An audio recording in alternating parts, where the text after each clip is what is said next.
Greetings, folks, and welcome to our next little talk on the Iliad. This time around, I've got a few things I'd like to discuss. Following up on our talk about the gods last time out, I think we should maybe say a little bit about free will. We'll probably talk about that in class as well, but because our time for face-to-face talk is limited, I thought it may be best to include some in the lecture too. A couple of other topics I want to hit at least a little bit this time around are Helen. Who is she? What's she all about? What's the big deal about her? And I'd like to get into some concrete questions of war and its effect on the psyche of the characters in the poem and on the human psyche as Homer presents it. So let's start with free will.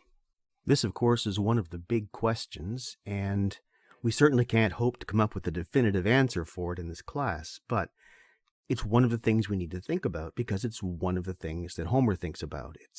It's one of the questions that has plagued humankind for as long as we know about, really, for as long as there are records of us pondering things.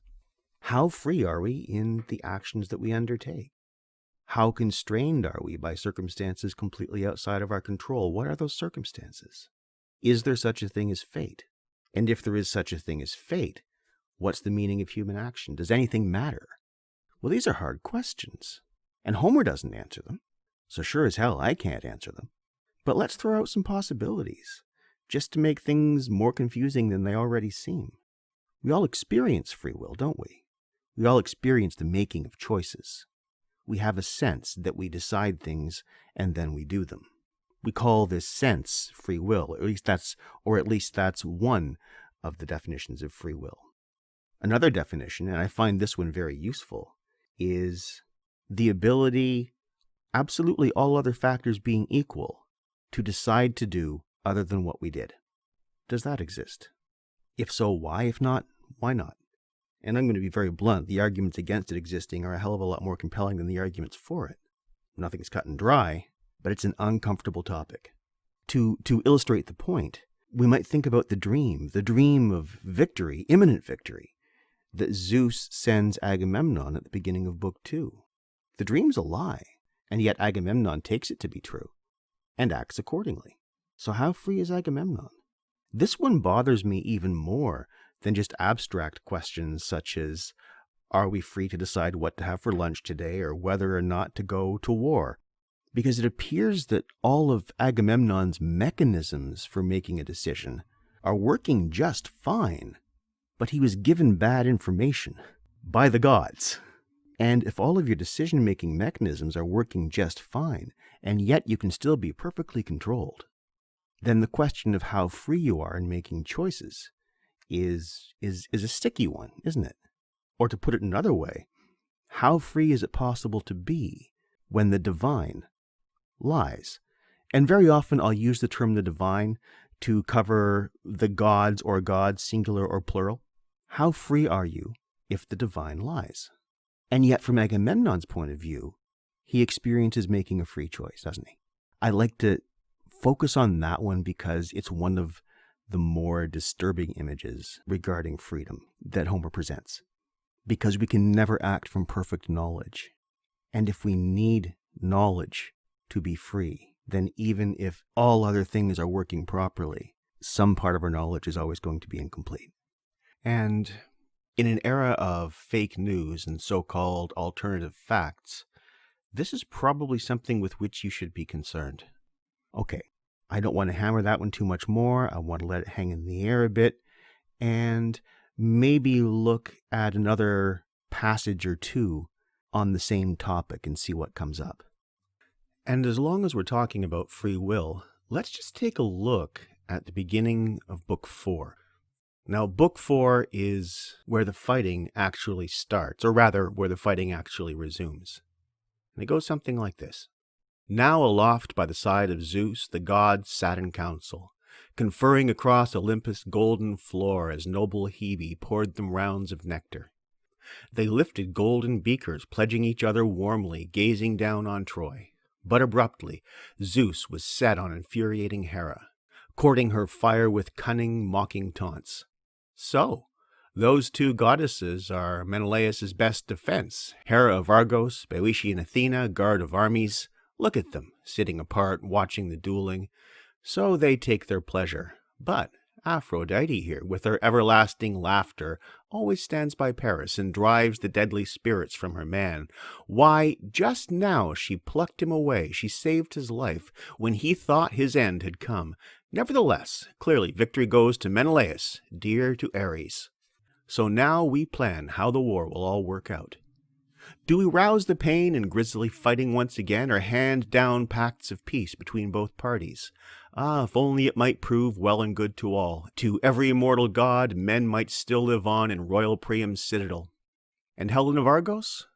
Menelaus might just lead her home again. So he mocked, as Athena and Queen Hera muttered between themselves, huddled together, plotting Troy's destruction. True, Athena held her peace and said nothing, smoldering at the father, seizing with wild resentment. But Hera could hold her anger in her breast no longer, suddenly bursting out, "Dread Majesty, son of Cronus, what are you saying? How can you think of making all my labors worthless, all gone for nothing? Mortal labor, the sweat I poured, my horses panting, spent from launching Achaea's armies, heaping pains on Priam and Priam's son, do as you please. But none of the deathless gods will ever praise you." Rising in anger, Zeus, who drives the storm clouds, thundered, "Insatiable Hera, how great are the pains that Priam and Priam's sons have heaped on you, that you rage on, relentless, forever bent on razing the well-built heights of Troy.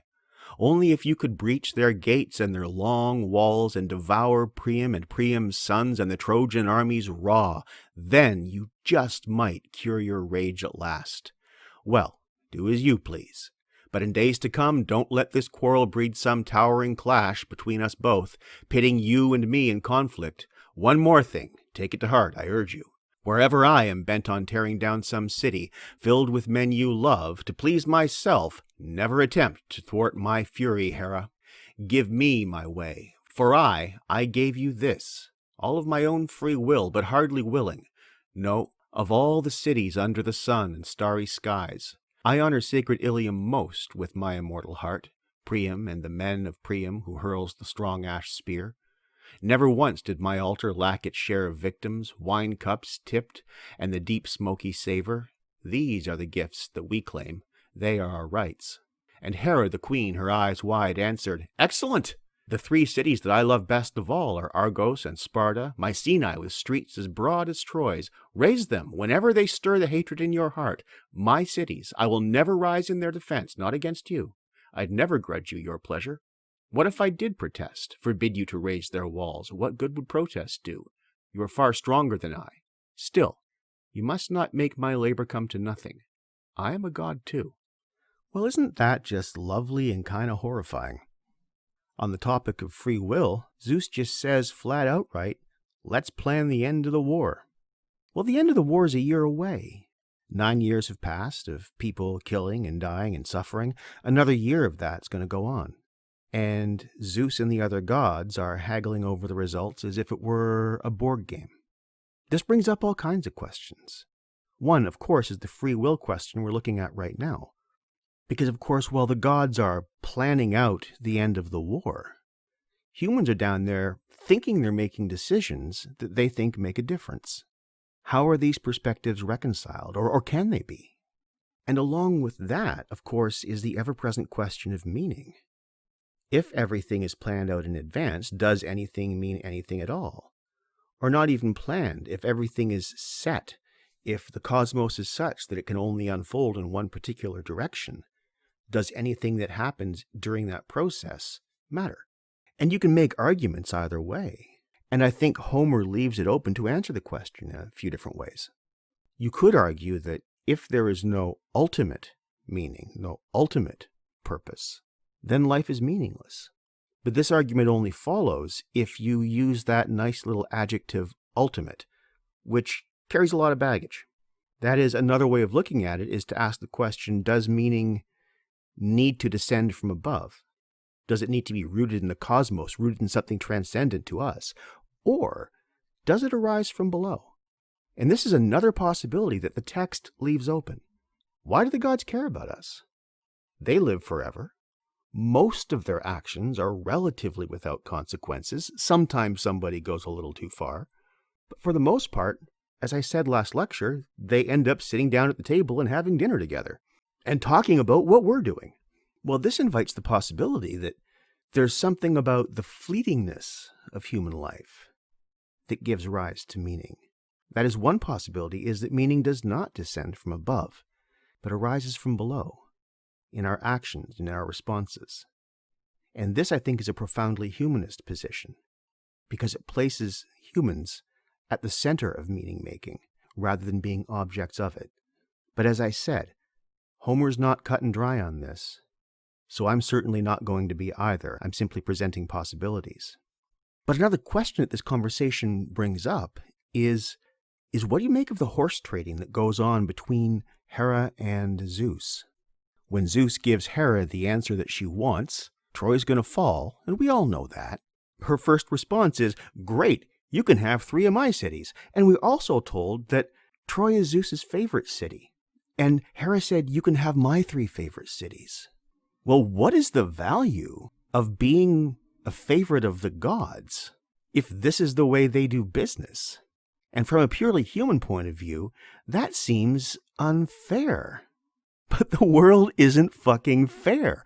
Ask the dinosaurs. Oh, wait, you can't because 65 million years ago, a comet fell down from space and destroyed them. That wasn't fair, but it happened. But maybe the divine has a lot more in common with that comet than it's comfortable for us to think about. In any case, I think it's time to move on. Another topic I wanted to talk a bit about, well, there were 2, Helen and War, but I think I can actually roll those into one, because of course, at least on the surface, the war is being fought over Helen. And this brings up a question, doesn't it? Why do people fight wars? Is Helen worth fighting over? Well, the old men on the wall at Troy seemed to think so towards the beginning of Book 3. The old men of the realm held seats above the gates. Long years had brought their fighting days to a halt, but they were eloquent speakers still, clear as cicadas, settled on treetops, lifting their voices through the forest, rising softly, falling, dying away. So they waited, the old chiefs of Troy, as they sat aloft the tower, and catching sight of Helen moving along the ramparts, they murmured to one another gentle, winged words. Who on earth could blame them? Ah, no wonder the men of Troy and Argives under arms have suffered years of agony, all for her, for such a woman. Beauty, terrible beauty. A deathless goddess, so she strikes our eyes, but still, ravishing as she is, let her go home in the long ships and not be left behind, for us and our children down the years, an irresistible sorrow. Isn't that wonderful? On the one hand, because of course this is a poem to be read poetically, metaphorically, they're simply admitting that they understand why people would fight wars over someone as beautiful as Helen. Well, from a purely rational point of view, of course, that's nonsensical. And they're not fighting a war over her because she's hot. Who's her father? She's a daughter of Zeus. And whenever a character is the child of a god, whenever a human character is the child of a god, as Helen is, as Achilles is, they embody something of that god. That is, they're conduits of sort, through which something of the divine enters the human world. And of course that's always dangerous. How could it not be? In her own way, Helen is as dangerous as Achilles, and you haven't seen how dangerous Achilles is yet. But the two of them are poised against each other in a way in the poem. They both bring something into the world that is bright and beautiful, but at the same time deadly. Well, is there a principle that's worth fighting for? Or is there something greater than just prosperity, life, well-being, happiness that's worth fighting for, killing for, dying for? Maybe this also is what the old men are recognizing. And I don't know. I don't have the final answer. Homer doesn't have the final answer. But honestly, I don't think I've ever found a better account of human nature than what is found in the Iliad and the Odyssey together. So once again, as with Achilles and his choice to sit out the war because he's been affronted by Agamemnon, bear in mind that there are principles at stake here and psychological realities in play that are far more important than the surface details of the narrative. Just ask yourself, is there anything you would fight for? Is there anything you would die for? Anything you would kill for? But if the answer to any of these is yes, then the next question you have to ask is, what consequences am I willing to accept? And I don't mean what are you willing to lose. Losing things is relatively easy. I'm not even asking what are you willing to do, because doing doesn't last very long. At the point we're tuning in, this war, as I said, has been going on for 9 years, so the question also has to be to ask of the poem and to ask of yourself, what are you willing to become? Well, let's take a look at Agamemnon, shall we? From about line 150 in Book 4 onward, there's a really interesting exchange sequence circling around Menelaus and Agamemnon. And this is just where Athena deflects the arrow that hits Menelaus, and his older brother Agamemnon then makes a really interesting speech. We'll pick it up around line 175. Dear brother, that truth I sealed in blood was death for you, setting you out alone, exposed before our lines to fight the Trojans. Look how the men of Troy have laid you low, trampled down our solemn binding truce. But they will never go for nothing. The oaths, the blood of the lambs, the unmixed wine we poured, the firm clasp of the right hand we trusted, never. Even if Zeus's wrath does not strike home at once, he'll strike in his own good time with greater fury. Transgressors will pay the price, a tremendous price, with their own heads, their wives, and all their children. Yes, for in my heart and soul I know it well, the day will come when sacred Troy must die, Priam who hurls the long ash spear. Shortly after which Menelaus basically says, dude, I'm fine, 'tis but a flesh wound. But Agamemnon's not done. We'll pick it up again from line 253. And all the while they worked over Menelaus, whose cry could marshal armies. On the Trojans came, columns armed for assault, and again the Argives donned their gear and roused their lust for war. King Agamemnon's hour. You would not find him asleep, not cringing a moment.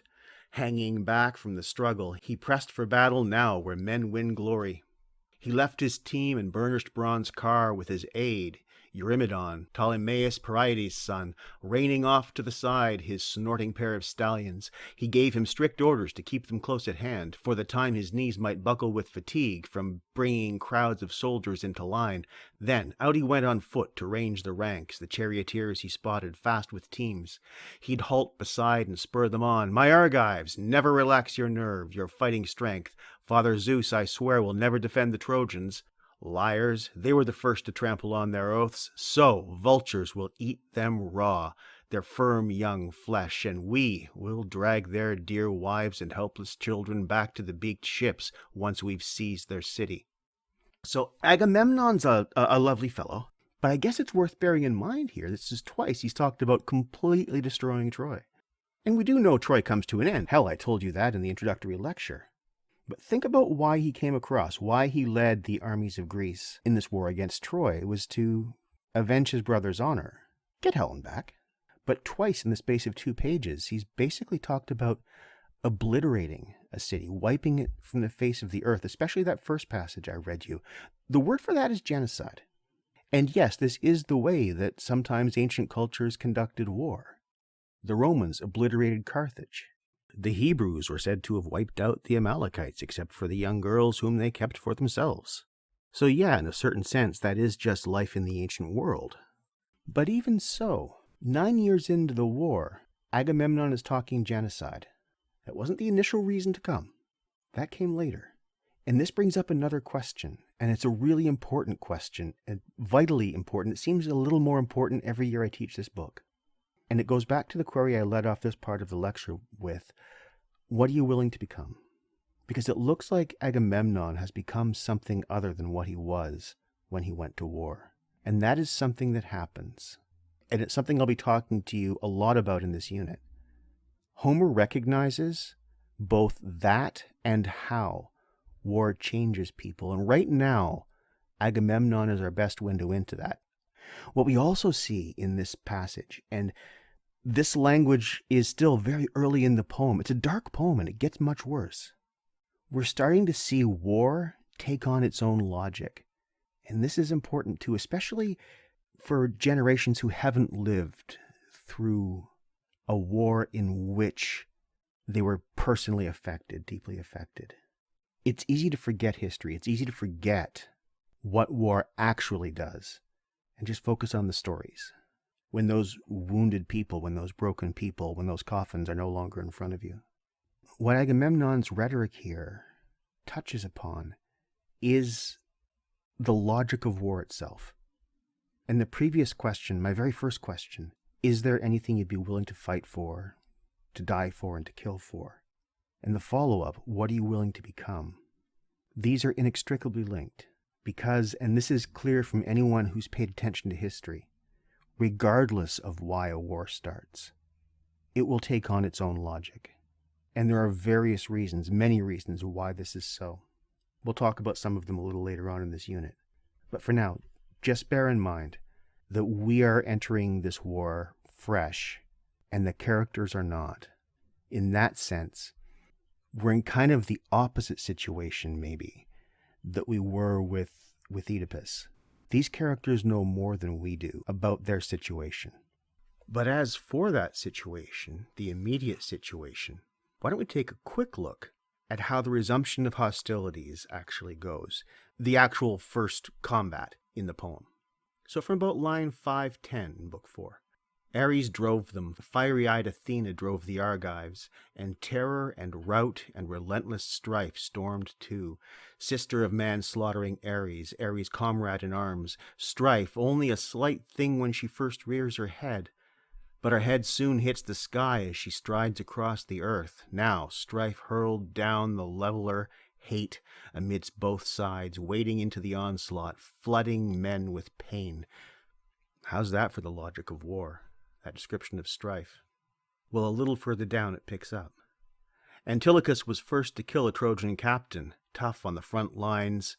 Thalicius' son, Ecopolus, Antilochus thrust first, speared the horsehair helmet right at the ridge, and the bronze spear point lodged in the man's forehead, smashing through his skull, and the dark came whirling down across his eyes. He toppled down like a tower in the rough assault. As he fell, the enormous Elphenor grabbed his feet. Chalcodon's son, lord of the brave-hearted Abantes, dragged him out from under the spears, rushing madly to strip his gear, but his rush was short-lived. Just as he dragged that corpse, the brave Agenor spied his ribs, bared by the shield as he bent low. Agenor stabbed with a bronze spear and loosed his limbs. His life-spirit left him, and over his dead body now the savage work went on. Achaeans and Trojans mauling each other there like wolves, leaping, hurtling into each other, man throttling man. So, that is not pretty. Our first glimpse of actual combat, we see a spear entering somebody's head, somebody else being speared under the ribs while trying to strip armor from the fallen. Men are compared to wolves. That is, their humanity is immediately stripped from them. So again, that question lingers. What are you willing to become? What have these men become after 9 years at war? And is there any way out for them? Any way out in which they can remain fully human?